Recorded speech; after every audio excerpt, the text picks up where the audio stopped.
So now let's see how we can work around with the tint effect inside of HitFilm.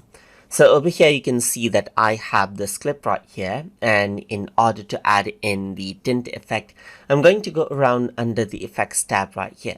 And once I go around over here, I'm going to go around and expand out the stylize folder, and then I'm going to go around and scroll down, and over here you can see that tint is an effect right here. So what I'm going to do is I'm going to go around and click and drag out this tint effect over here on this particular clip, and this is what you have, as you can see.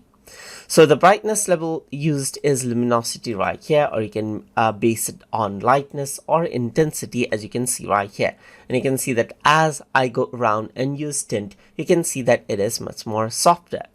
You can go around and map out the black right here on a certain color. You can go around and choose, let's say for example, a color sample right here, just like this, and choose, let's say for example, a different color right here. Or you can go around and choose, let's say for example, the black to be more on the blue side. So the darker side of this particular footage becomes more bluish right here.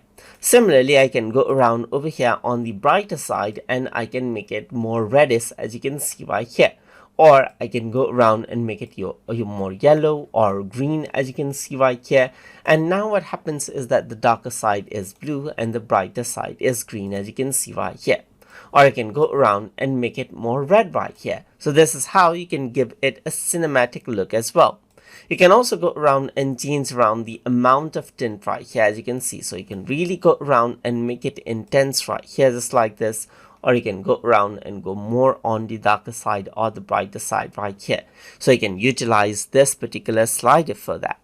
You can go around and base it off lightness and luminosity right here, just like this, and get the result you want, a slight change as you want right here. So that is what you have, as you can see. So this is how you can go around and work around with the tint effect inside of HitFilm. So I hope you guys learned something as always. And as always, please like, comment, share, and subscribe.